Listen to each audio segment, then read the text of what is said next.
macronúcleo al siguiente, luego se vuelve a restituir el micronúcleo en uno solo, pero ya conjugado, ¿no es cierto? Se separa y nuevamente continúa su división por bipartición, porque la forma normal de Valantido es por bipartición, pero esta es una forma de reproducción sexuada que se va a producir en una etapa.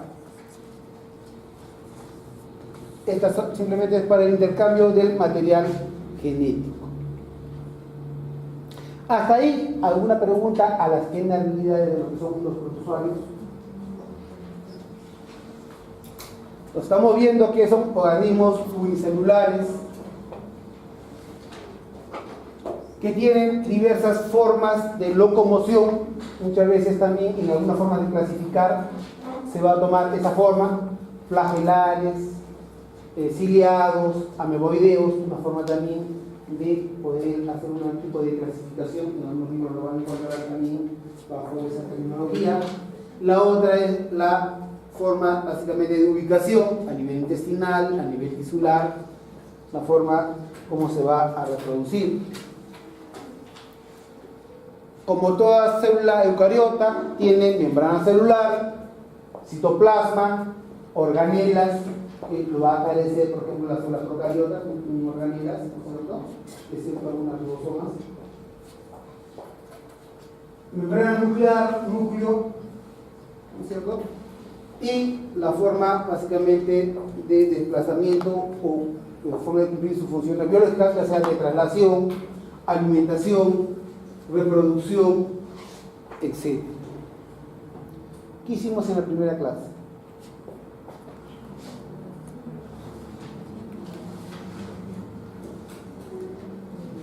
Aparte de dar la generalidad de todo el curso, dijimos que se divide básicamente la pasología en tres, ¿no es cierto?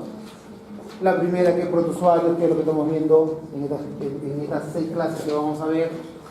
La segunda, organismos pluricelulares, que son los helmintos, ¿no es cierto? Y al final, el capítulo de artrópodos, ¿no es cierto? ¿Y los artrópodos qué cosas son para nosotros?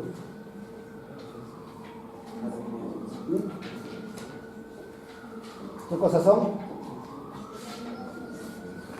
Los secundarios, ¿no es cierto? Los secundarios que van a estar básicamente en el ciclo evolutivo de algunas parasitosis, y en algunos casos simplemente por la sustancia que van a tener, por ejemplo, como los arácnidos. Estos no trasladan nada, pero sí por su ponzoña al momento de picarnos, ¿no es cierto?, que puede ocasionar daño en el hospedero, ¿no es cierto?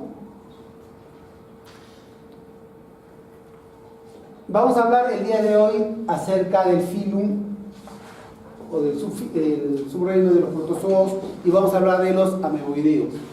El subreino de los protozoos, como dijimos, está dividido en varias subespecies, ¿sí?, o subfilum. La Sarcomastocopora, básicamente en ello vamos a ver los elementos flagelados, que van a tener flagelo o membrana ondulante, como son los trypanosomas, las yardias, tricomonas, ¿no es cierto?, que van a estar en este subreino Artiodoptera. El subfilum Sarcodina, que van a estar las formas ameboideas que nos vamos a ocupar el día de hoy. El subfilum de la Sarcodina, que su forma de locomoción básicamente es la emisión de pseudópodos. Este género, su hábitat normal es la cavidad gastrointestinal. Hay algunos que son de vida libre, no sé si han escuchado la ameba con el cerebro, ¿no es cierto?, que están básicamente en aguas estancadas, en esas piscinitas que uno compra, ¿no es cierto?, que es de 1 metro, ¿no? Muchas veces echamos el agua ahí y nos bañamos. El cloro que tiene inicialmente nos va a proteger el primer día, pero a medida de que está la piscina a la intemperie, el cloro se va evaporando y va a permitir que ingresen las amebas, porque nosotros cuando nos vamos a echar a la piscinita no nos bañamos, ¿no es cierto?, o no nos enjuagamos antes de meternos. Nos vamos así muchas veces descalzos con lo que hemos caminado, y como alrededor de la piscina muchas veces cae agua, se va a formar pequeños charquitos, si queremos llamarle así, y si lo tenemos en el jardín, ¿no es cierto?, va a permitir de que las amebas que están externamente en el medio ambiente o en esas charcas ingresen al agua, y como tiene poco cloro, ahí se empiezan a multiplicar. Uno cuando se baña respira a veces, ¿no es cierto?, entra fácilmente hacia la parte de las fosas nasales, y de ahí puede ser por la lámina gibosa, donde está el bulbo olfatorio, ingresar hacia el cerebro y provocar una infección a ese nivel. El otro filum apicomplexa, que mencionamos, donde va a estar básicamente el toxoplasma y el cryptosporidium, en la forma apicomplexa, básicamente es basado por el sistema apical, que es una forma anterior que tiene unos tubulitos que le van a dar la forma de rotación, la forma como va a ingresar el parásito hacia la célula. El filum ciliópoda, donde van a estar su forma de locomoción, van a ser los cilios, ¿no es cierto?, y el subfilium de Microsporidium, que está formando toda esta primera parte de los protozoarios. Entonces el día de hoy vamos a hablar de la entamoeba histolítica, que es la entamoeba patógena para el humano.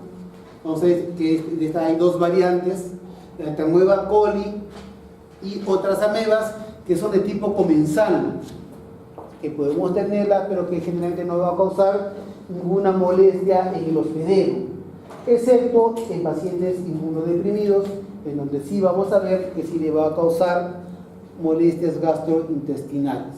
Y después las amebas de vida libre. Dentro de especies de las entamoebas, la patógena para el humano es la entamoeba histolítica. La entamoeba histolítica es la que es patógena para el hombre. Pero no todos los que la tienen van a hacer la enfermedad. Pero lo que es más el grado de infestación o el portador de infección o el portador de aquellos que van a hacer la enfermedad. Cuando veamos en la estadística, menos del 4% de las personas que han sido parasitados por entamoeba histolítica van a hacer la amebiasis. Después tenemos la entamoeba dispar, que es similar a la histolítica, no hay forma macroscópica de dividirla o separarla. Morfológicamente son igualitas. Su forma de hacer su identificación, vamos a ver por una forma bioquímica de que se los puede diferenciar entre la entamoeba histolítica o la entamoeba histolítica magna, que es de mala, para que se acuerden, magna de mala, de la entamoeba dispar, que es la entamoeba histolítica variante dispar, que es benigna. Después tenemos a la entamoeba coli, la entamoeba Hatmani, Polensky, Moscovinsky y Gingivalis. Todas estas de acá hasta acá, son saprófitas. La podemos tener, pero no va a causar mayor daño. La entamoeba Gingivalis básicamente está a nivel de las encías.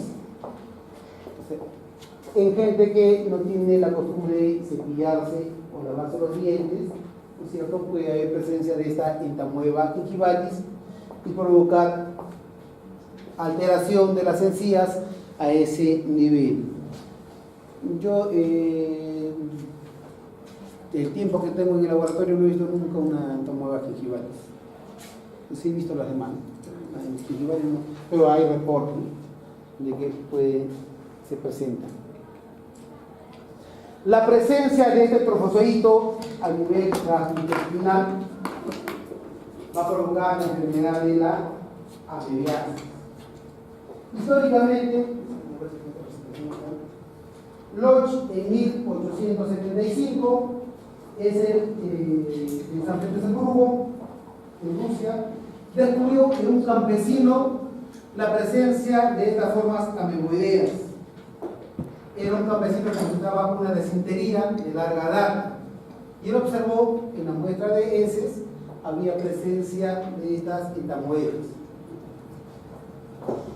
Antes de entrar o antes de seguir con Lodge, el primero que observó protozoarios es el que descubrió el microscopio.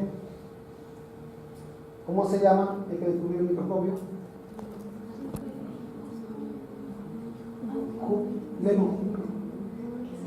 ¿Es Iván? ¿El nombre? Es Leeuwenhoek, es la persona que descubrió. Y él lo descubrió en su propia materia fecal, porque él sufría de disentería. Pero lo que él encontró en sus heces fecales fue a la yardia. Entonces fue el primero que divisó los protozoarios en su propia heces fecal. Y él es cuando le llamó animalito. Pero ya es en 1675, ¿no es cierto?, cuando se inventó el microscopio.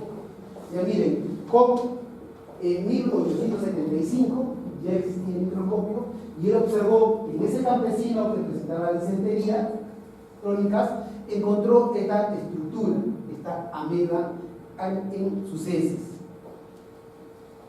Bloch inoculó a 4 perros, vía oral y vía rectal, y en uno de ellos le provocó la amebiasis en el animal. El perrito murió y después vio que había lesiones a nivel de la mucosa intestinal. El campesino que él observó o tuvo sus veces, 7 meses después falleció. Y en la autopsia se encontró a nivel del colon grandes zonas de lesiones.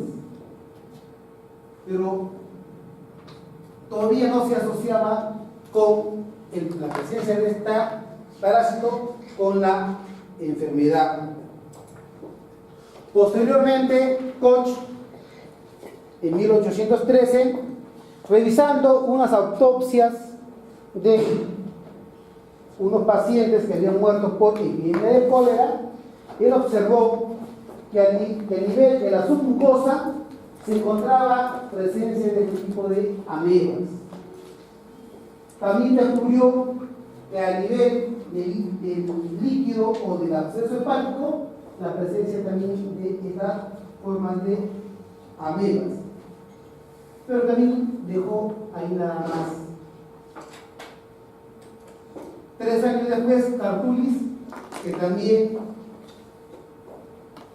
realizando autopsias de un caso de disentería tropical, él encontró la presencia de estas amebas y él ya asoció la presencia de la ameba con el daño que estaba ocasionando. Entonces Kartulis es el primero que reportó y asoció que la presencia de este protozoario era el causante de la amebiasis. Entonces, ¿qué es la amebiasis? La amebiasis simplemente es la enfermedad que va a provocar la presencia de los protozoarios, de las entamoebas, en la luz intestinal. Por definición, entonces, la amebiasis es la infección intestinal causada por la presencia de los trofozoitos de este protozoario, que es la entamoeba histolítica. Porque las demás amebas no van a invadir el epitelio o la mucosa, se van simplemente a limitar a estar simplemente en la luz intestinal. En cambio, la entamoeba histolítica sí va a invadir la mucosa y va a ocasionar la patología de la amebiasis. Su hábitat normal de la entamoeba histolítica es el colon. Cuando hablemos de qué bacterias causan daño en el colon, es una de las que vamos a ver. Junto con el Balantidium coli, son los únicos que se van a ubicar a nivel del intestino grueso, porque las demás se van a ubicar en el intestino delgado. ¿Ya? Entonces, la ameba es la única que se va a ubicar a nivel del intestino grueso. Desde la región iliocecal, colon ascendente, transverso, descendente o sigmoides. La mayoría de abscesos que se va a ubicar, abscesos hepáticos, se van a ubicar generalmente. El inicio va a ser en el colon, el marco colónico entre el colon ascendente con el transverso, ¿no es cierto? Y por contigüedad va a ubicarse o va a formar el acceso amebiano o acceso hepático, que es la forma más común extraintestinal que vamos a ver. Morfológicamente va a tener dos estadios, como todos los trofozoitos, como todos los protozoarios. La forma de los trofozoitos, que pueden medir desde 10 hasta 40 micras de tamaño, perdón, de 10 a 60 micras de tamaño, bastante grande, ¿no es cierto? Más grande que un hematíe, porque la fase trofozoítica de la entamoeba histolítica va a ingerir o deglutir hematíes, una forma como se la puede diferenciar de las demás amebas. Es la única que es capaz de ingerir hematíes, o que se puede encontrarse hematíes en su interior. Va a tener, en el caso de la ameba, a nivel de su pared celular, una región clara o hialina, que es el ectoplasma. Y después una región más granulosa, que es el endoplasma. Se puede ver bien a simple vista, como lo que hemos visto en el laboratorio, y el grupo que nos toque el día de hoy, ojalá que en el agua estancada que me traigan haya presencia de amebas para que puedan ver, ¿no es cierto? Y ahí claramente se van a dar cuenta que tiene una parte cristalina o clarita, que es el ectoplasma, y una parte más granulosa, que es el endoplasma. Van a ver ustedes que se desplaza el pseudópodo, que es transparente, y después, como un río, va a jalar el contenido del interior hacia la parte del pseudópodo que se ha proyectado, y de esa manera va a avanzar. La forma de desplazamiento de la entamoeba es unidireccional, avanza en un solo sentido, a diferencia de las entamoebas de vida libre, que son muchas veces bidireccionales. La entamoeba coli, la ameba que puede verse a nivel de las heces, también es bidireccional. Pero la histolítica es unidireccional. Cuando se observa a simple vista, se va a observar el núcleo, pero generalmente no se va a poder observar la red de cromatina del nucleolo, excepto cuando le agreguemos el yodo. Tenemos el examen fresco, le agregamos la gotita de yodo y va a pintar y va a poder ver la cromatina, el núcleo, y la cromatina dispersa finamente alrededor de la membrana nuclear y el nucleolo, que es central. A diferencia de las demás entamoebas, que es paracentral o es excéntrico, ¿no? Las demás, excepto en la histolítica, que es central. Sea en la magna o sea en la dispar, el nucleolo va a ser central. Y muchas veces simula como la rueda de la carreta, ¿no es cierto? ¿Se han visto esas carretas antiguas? Se ve en su ruedita, y los eslabones que unían la parte central de la carreta con el eje, ¿no es cierto?, era un poquito más gruesito.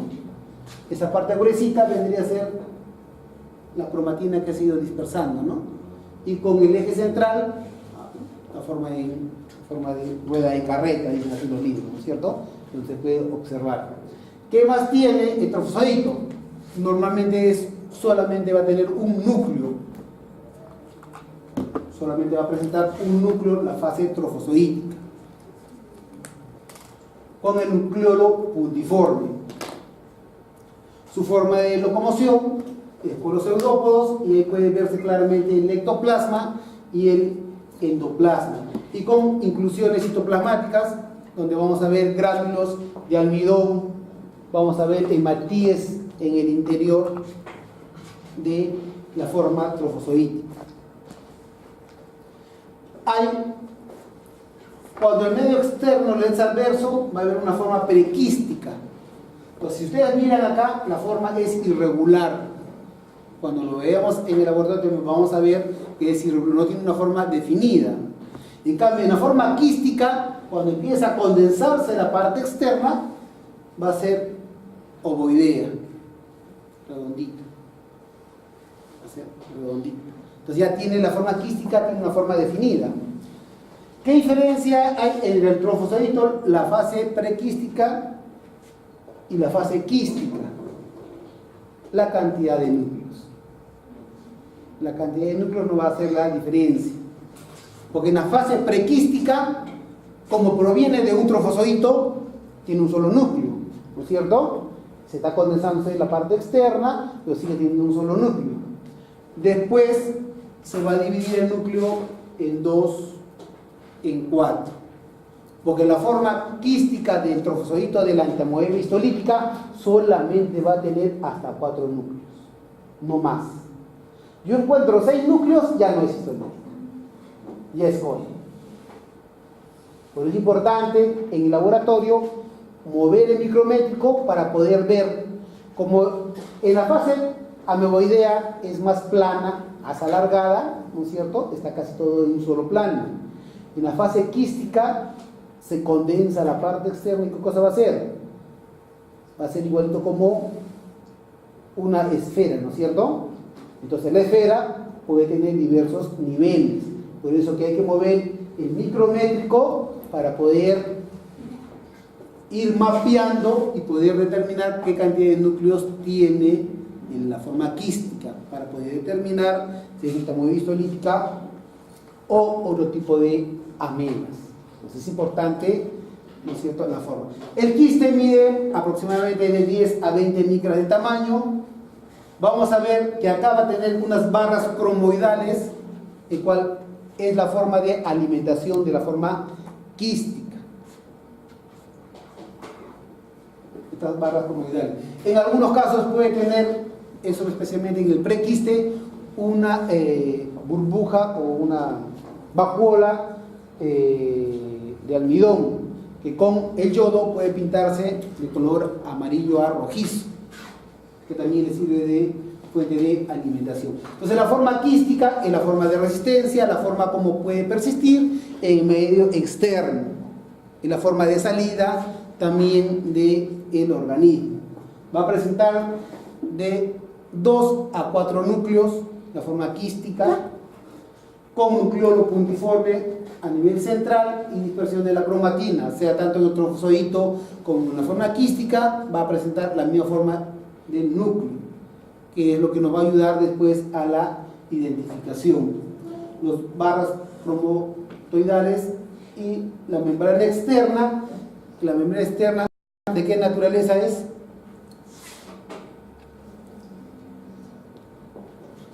La membrana externa.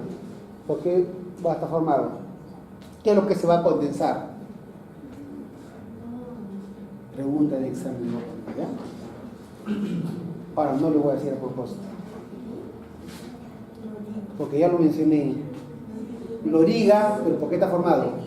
Se le dice loriga, pero está formado por pectina especialmente, ¿no es cierto? Pectina más celulosa, especialmente por pectina. La pectina es la forma que va a estar dándole la forma de resistencia.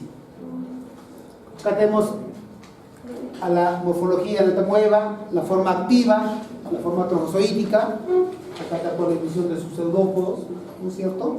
Ectoplasma, endoplasma, vacuolas citoplasmáticas, la presencia del núcleo, mira acá se mira como el núcleo central, y la dispersión de la cromatina fina alrededor y simula, ¿no es cierto?, una rueda de la recta. Cuando el medio externo es adverso, empieza la preenquistación. Inicialmente vamos a ver un solo núcleo, acá se empieza en las barras comatoidales, o muchas veces la vacuola que le va a servir, y a medida de que vayan ya diferenciándose las formas hasta cuando tiene la forma final, ¿no es cierto?, el quiste tetranucleado, que es la forma de resistencia. Bajo esa modalidad pueden vivir meses, semanas en las fuentes, en los reservorios, y ser fuente de contaminación. Su ciclo evolutivo, tenemos desde la ingesta del quiste tetranucleado, que va a estar siendo contaminando o que va a contaminar nuestras fuentes de alimentación, como el agua, los alimentos, ya sean vegetales, alimentos cocidos, pero que han sido manipulados por personas que están parasitadas, ¿no es cierto? Y están contaminando los alimentos. Y esto va a ingresar vía oral.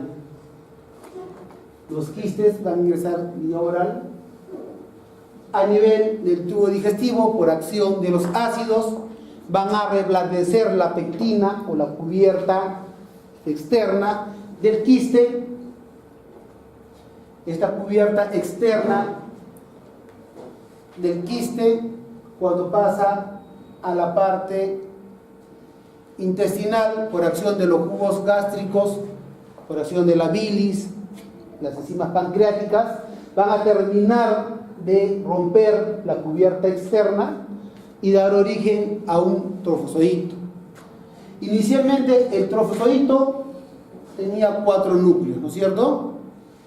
Ese trofozoito inicial va a multiplicar o doblar la cantidad de núcleos, va a dar origen a 8 núcleos, va a ser un trofozoito octanucleado, que se va a cada núcleo se va a rodear de un citoplasma y va a dar origen a 8 trofozoitos metacíclicos. Es en la única vez que vamos a ver que en el momento de entrada que la entamoeba va a tener o va a dar a luz, si queremos llamarle así, a 8 hijitos. ¿No es cierto? Estamos partiendo de un quiste, de forma quística, que ingresa por acción de los jugos gástricos, se va a reblandecer, dar origen a nivel del intestino delgado, origen al primer trofozoito con 4 núcleos, se divide la cantidad de núcleos en 2, van a ser 8, se va a rodear de citoplasma y va a dar origen a 8 trofozoitos. Después, los trofozoitos van a migrar y se van a ubicar a nivel de la región iliocecal, ¿no es cierto? Y ahí va a empezar la división, pero por bipartición, nada más. Entonces de uno salen 2 células hijas, ¿no es cierto? Y ahí es donde en el colon ascendente y transverso, la forma normal de ubicación, pero también puede ser en el colon descendente y en la parte del sigmoides. ¿Ya? Pero es a nivel del intestino grueso, junto con el balantidium, son los únicos que van a parasitar esta región. Una vez a nivel gastrointestinal, la materia fecal va a ir arrastrando los trofozoitos y se va a ir preenquistando. ¿Cuál es la función del colon? La absorción, ¿no es cierto? Entonces empieza a desecar. Entonces, a ese nivel, los trofozoitos dicen: está haciendo mucho calor acá, me estoy secando, así que me tengo que proteger, ¿no es cierto? No tienen bloqueador ellos, como nosotros, cuando vamos a la playa, pero sí se empieza a condensar, ¿no es cierto?, su pectina y va a formar su cubierta externa. Esta cubierta externa es como la forma como van a salir a través de las heces, en forma de quistes. Entonces, en forma de quistes es la forma de resistencia. ¿En qué momento podemos encontrar amebas y prequistes? Cuando las dosis son líquidas, cuando el tránsito intestinal está acelerado, no permite de que se preenquiste, y podemos encontrar nosotros en muestras diarreicas, mucosas o sanguinolentas, presencia de los trofozoitos o la forma prequísticas en la muestra de heces. Pero en las heces normal, en las heces común, cuando el paciente no tiene el tránsito intestinal acelerado, la forma quística es la forma como vamos a poder observar, y es la forma generalmente de hacer diagnóstico. Estos quistes van a llegar a cursos de agua, contaminarlos, ¿no es cierto?, y nuevamente repetirse. Lamentablemente todos nuestros desechos van a la parte de la yarada, ¿no? Y de la yarada sale el agua sin tratar hacia toda la parte de la yarada, donde crecen hermosas lechugas, ricas zanahorias, unas cebollas bien deliciosas, ¿no es cierto? unas espinacas grandotas, que la mamá va y dice, esa espinaca está grande, ¿no? Ah, con esto alimenta a todos los hijos, ¿no? Y compra las espinacas. Y lamentablemente, en medio de sus hojitas van a estar los quistes, ¿no es cierto? Si no fueron lavados adecuadamente, ¿qué cosa nos va a pasar? Hay una ensalada. Y la ensalada la comemos tan rica y nos estamos comiendo los quistecitos, ¿no es cierto? Si llega a curso de agua, igual, ¿no es cierto? Por más el agua clorada, por más cloro que tenga, el agua no puede matar, la cantidad de cloro que tiene, no puede matar a las formas quísticas. Por lo tanto, la única forma de eliminarla es hirviendo el agua. El hervir el agua a 100 grados centígrados elimina los quistes. Si tengo filtro en casa, ¿no es cierto? Sistema de filtrado, sí puede retener a las formas quísticas. Entonces sí se puede consumir, ¿no? Sí se puede consumir. Pero me refiero a esos filtros de, generalmente es creo que 5 micras, ¿no? Rina, bueno, que diversas casas hay que venden esos tipos de filtros, ¿no? Ahora, si el filtro ya está ya antiguo, también ya está fallando, ya medio falluco, también puede pasar, ¿no? Se supone que el agua de mesa que consumimos es agua filtrada, en teoría, ¿no? Claro, se puede tomar, se puede ingerir así, ¿no? Agua filtrada.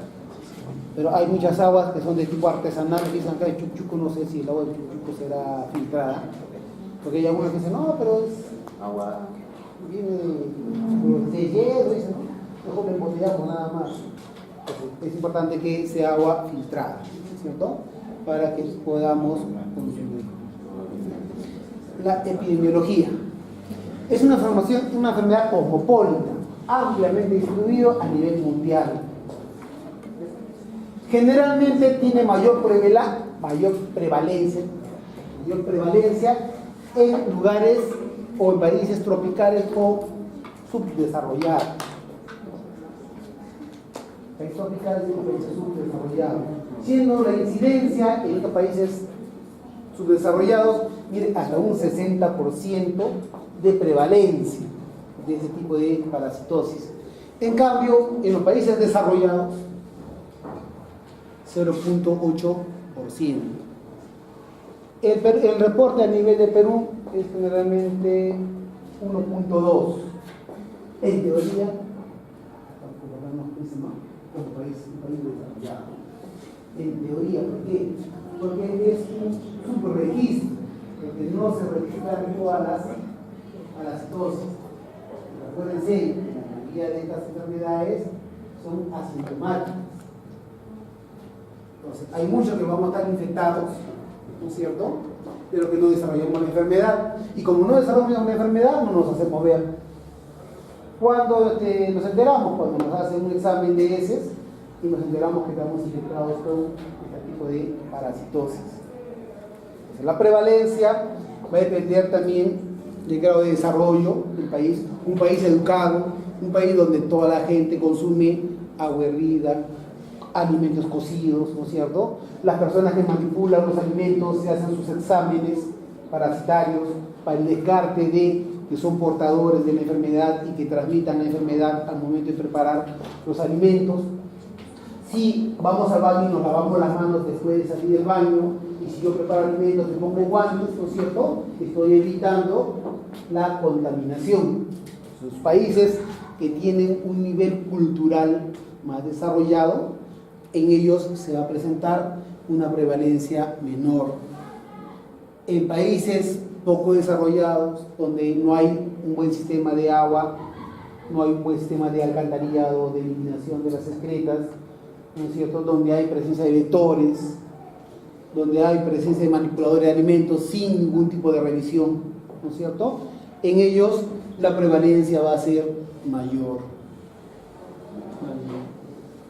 Esta parasitosis es más frecuente en adultos. La infección es más frecuente que la enfermedad, pues el portador crónico es más frecuente que aquellos que van a desarrollar propiamente la enfermedad. El hombre es el único huésped. ¿A qué hora tenemos el cambio, chicos? ¿A qué hora es el cambio? 9:40. El hombre es el único hospedero. Si bien es cierto, se ha reportado presencia de amebas en perros, gatos o animales silvestres. El único hospedero, en el caso de esto, que transmite la enfermedad generalmente es el humano. Y vamos a ver que hay dos variantes: la entamoeba histolítica magna y la entamoeba histolítica dispara. Como la forma de diferenciación es bien difícil, ¿qué dice la OMS? Que simplemente debemos dar tratamiento a aquellos que desarrollan la enfermedad. Y de pacientes que son contaminados por la entamoeba histolítica, vamos a ver que es del 1 al 4% nada más que van a desarrollar o van a hacer la enfermedad. Los demás vamos a ser portadores. La patogenia, vamos a ver que va a haber factores dependientes del parásito y factores dependientes del hospedero. Dentro de los factores dependientes del parásito es la resistencia mediada a la lisis por el complemento. Ustedes saben que el sistema de complemento es una forma de, ¿no es cierto?, eliminar ya sean a las bacterias o a los parásitos. Entonces vamos a ver de que las entamoebas van a eliminar unos granos electrodensos que van a ayudar a evitar justo la lisis mediada por el complemento. O sea, van a anular el sistema de complemento. Por lo tanto, es un factor de patogenicidad que tiene el parásito para eliminar el propio mecanismo de defensa que tiene el organismo. Otro es la adherencia a las células intestinales. Las entamoebas que son patógenas para el hombre, la histolítica, la variante magna, van a tener unas lectinas. Esas lectinas es una proteína que es una proteína de adherencia. Le gusta mucho a la galactosa. Esta sustancia va a estar básicamente a nivel de las células del liver cup, a nivel intestinal, ¿no es cierto? Y le gusta esta lectina adherirse a la galactosa. Entonces, las cepas virulentas van a tener presencia de esas lectinas en mayor cantidad, por lo tanto la van a hacer más agresiva a las cepas que las van a portar. La carga parasitaria es simplemente la cantidad de parásitos, de quistes, para que puedan provocar, ¿no es cierto?, patología. La virulencia va a estar dada por las lectinas que va a tener y otras enzimas que van a secretar en el proceso de invasión, y una actividad proteolítica activa. Vamos a ver que estas amebas van a segregar proteasas externamente, el cual al adherirse el parásito al epitelio intestinal, por la actividad proteolítica que van a empezar a fabricar, van a hacer que se rompan esos puentes de unión y forme la invasión del hospedero. Factores dependientes del huésped: la edad, le decía, es más común en adultos que en niños este tipo de parasitosis.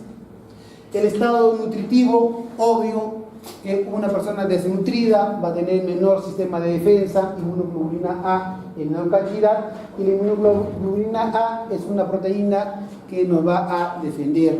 Entonces, estado nutritivo deficiente va a hacer que en ellos se desarrolle la enfermedad, y la calidad de los nutrientes, ¿no es cierto?, el tipo de alimentación que uno va a ingerir, si están adecuadamente sanos o no. Las zonas afectadas generalmente va a ser a nivel del colon o el recto, las zonas donde se va a ubicar la enfermedad. Puede llegar a producir, en la mayoría, simplemente una infestación nada más de la luz intestinal. Muchas veces el sistema de defensa del hospedero va a formar el mucus, ¿no es cierto? Y en el mucus también hay galactosa. Entonces la mayoría de amebas se va a pegar a la parte del mucus. Los que tengan deficiencia de ese mucus es donde se va básicamente a unir y formar luego úlceras cretiformes, destrucción de la mucosa, ¿no es cierto? Por lo tanto va a provocar lo que son las colitis. Una vez que atraviesa la luz intestinal, la forma común extraluminal es el absceso hepático amebiano. Una vez que pasa la luz intestinal, pasa la musculatura, va a perforar el intestino provocar una peritonitis y hemorragia y una infección en el paciente. Si se ubica hacia la parte del hígado, va a provocar un ameboma a ese nivel. Hasta acá vemos el protozoario intraluminal, va a empezar a segregar sustancias, se adhiere inicialmente por acción de la lectina a la galactosa y luego va a provocar la lesión. La forma más común es la hepática, por continuidad se puede ir hacia la pleura y a través de la sangre a cualquier parte de la economía. Estos sujetos básicamente van a empezar a tomar sustancias líquicas y eso va a romper. Acá vemos la ameba al momento de unirse, empieza a formar básicamente por acciones de lectina a la galactosa, luego empieza a segregar las sustancias líquicas que rompen los puentes de unión. Los pocos leucocitos que van a acudir van a ser también eliminados por enzimas que van a segregar las amebas y esto va a empezar a, muchas amebas en este proceso de invasión van a empezar a morir y liberar sus enzimas. Estas enzimas vamos a ver que va a ir formando ya por debajo de la submucosa una lesión, por eso le dicen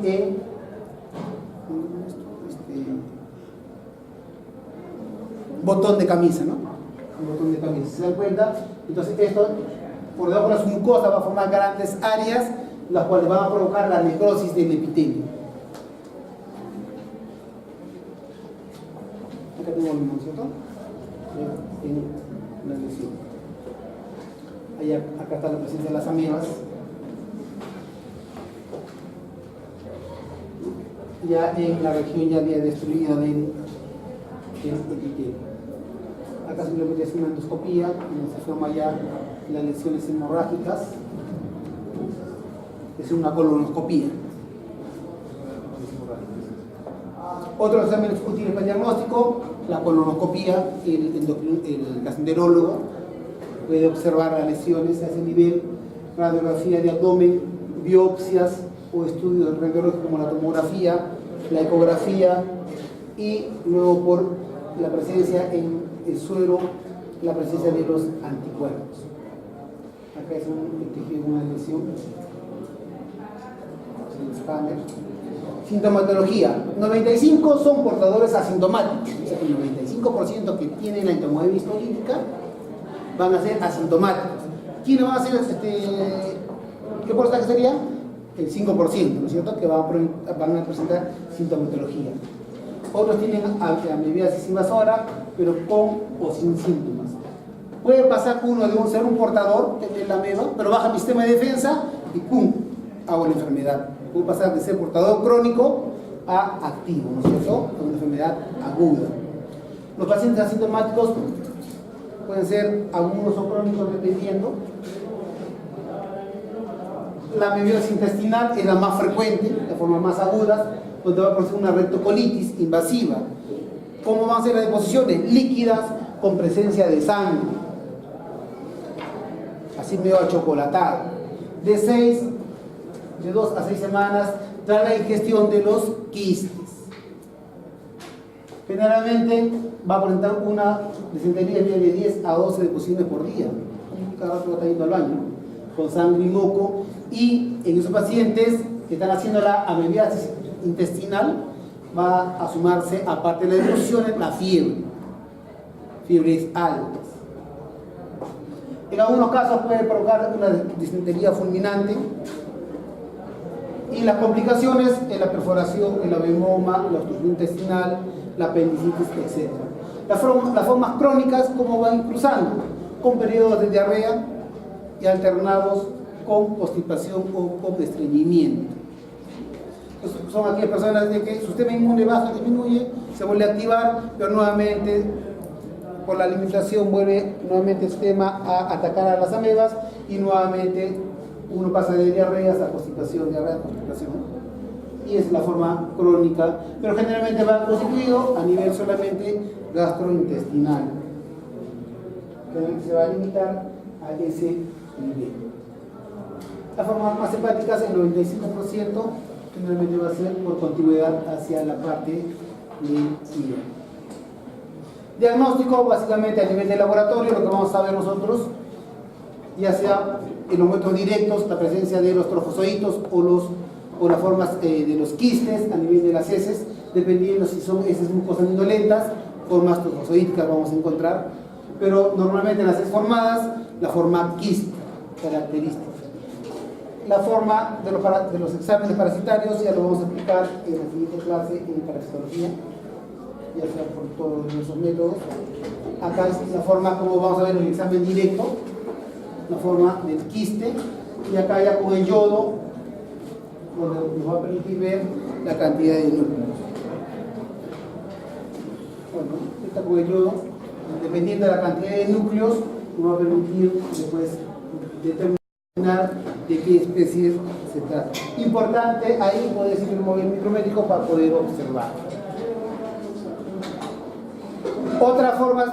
Otras pruebas que es por básicamente a través del suelo, la imagen directa, que es la prueba de referencia, la prueba de ELISA o doble inmunodifusión, la contrainmunoelectroforesis y la inmunofluorescencia indirecta. Acá le decía la Santa Mueva, hay dos variantes, ¿no es cierto? La entomolistolítica magna y la dispara. ¿Cómo la diferencia? A través de los hemodemas. Simplemente, básicamente se va a tratar de buscar electroforéticamente algunas sustancias que al final nos va a ayudar a distinguir. Esto, para hacer esta diferenciación, es caro poder hacer esto. Por eso que la mayoría y la Organización Mundial de la Salud dice, si el paciente tiene síntomas, trátalo. Si no tiene síntomas, no le des tratamiento. Hasta ahí, chicos, nos vemos.